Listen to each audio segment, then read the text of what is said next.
লাচ্ছা সেমাই, শাহি সেমাই বা নর্মাল সেমাই, যে সেমাই হোক না কেন, সেমাই কিন্তু আমাদের সবার বড্ড বেশি পছন্দের। আর এভাবে একবার বাসায় রান্না করে সেমাই খাওয়ালে সবাই এই সেমাইয়েরই প্রেমে পড়ে যাবে, জাস্ট প্রেমে পড়ে যাবে। আসসালামু আলাইকুম আমার কলিজার ভাই ও বোনেরা, তোমরা সবাই কেমন আছো? আল্লাহর রহমতে আমি অনেক ভালো আছি। আবার চলে আসলাম মো ব্লগ থেকে নতুন একটা রেসিপির সাথে। আজকে তোমাদের সাথে শেয়ার করব নর্মাল সেমাইটাকেই কিভাবে একটু অসাধারণ করে রান্না করা যায়। সেজন্য আমি প্রথমে নিয়ে নিয়েছি খাঁটি ঘি। এখানে প্রথমে আমি ভরে ভরে 1 টেবিল চামচ ঘি দিয়ে দিয়েছি। এরপরে আমি আরও ঘি কিছুটা দিব। এখানে আমি বাদাম 3 প্রকার বাদাম নিয়ে নিয়েছি। আর হচ্ছে কিশমিশটাকে খুব ভালো করে ঘিয়ের সাথে ভেজে নেব, একটু বা ব্রাউন করে ভেজে নেব। এখানে কাঠবাদাম দিয়েছি। আর হচ্ছে কাঠবাদাম, আমরা যে নর্মাল যে চীনাবাদামটা খাই, চীনাবাদাম আর কাজু বাদাম, সাথে কিশমিশ, এই 3টাকে খুব ভালো করে ভেজে আমি তুলে নেব। এটাকে কিন্তু সম্পূর্ণটাই আমি তুলে নেব, তোমরা চাইলে কিছুটা রেখে দিতে পারো, আমিও কিছুটা রেখে দিলাম। সেখানে দিয়ে দিলাম এলাচ, দারচিনি। এলাচ আর দারচিনির সাথে এবার সেমাইটাকে খুব ভালো করেই বাদামের সাথে ভেজে নেব। আর যে বাদামটা আমি উঠিয়ে রেখেছি এটা উপরে গার্নিশিংয়ের জন্য উঠিয়ে রাখলাম। যাই হোক, তোমরা কিন্তু যেটা গার্নিশিং করবা ভাজা ছাড়াও দিতে পারো, বাট আমার কাছে মনে হয় ভেজে দিলে, ওটা যেহেতু খাবোই, ভেজে দিলে কিন্তু টেস্টটা দারুণ আসে।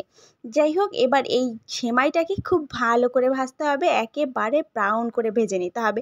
আর অবশ্যই তোমরা কমেন্ট করতে ভুলবা না আমার ভিডিওটা কে কোথা থেকে, কোন জেলা থেকে দেখতেছো।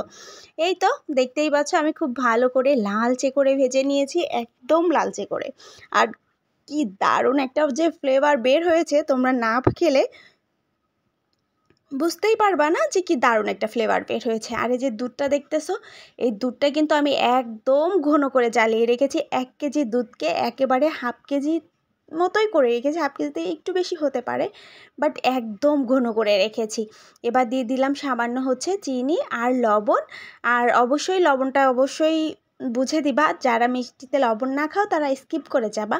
আমার প্রত্যেকটা মিষ্টি আইটেমে একটু লবণ না দিলে কেন জানি না মিষ্টির ব্যালেন্সটা ঠিক থাকে না, আমার কাছে মনে হয় পার্সোনালি।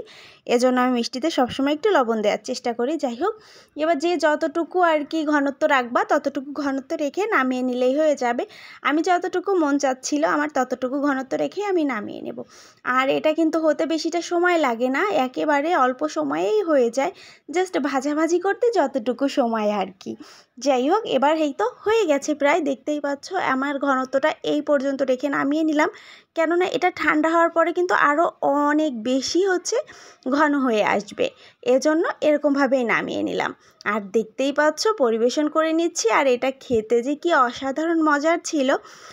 তোমরা অবশ্যই বাসায় রান্না করে কেমন হলো অবশ্যই কমেন্ট করে জানাতে একদমই ভুলবা না। আর আমার রেসিপিটা ভালো লেগে থাকলে অবশ্যই লাইক, কমেন্ট আর একটু শেয়ার করে দিবা, অন্যকেও দেখার সুযোগ করে দিবা। আজ এ পর্যন্তই, সবাই ভালো থাকবা। আবারও দেখাবে অন্য কোনো ভিডিওতে, ব্লগ ভিডিওতে বা কোনো রেসিপির সাথে। সবাইকে আল্লাহ হাফিজ, ভালো থাকবেন, টাটা, আসসালামু আলাইকুম।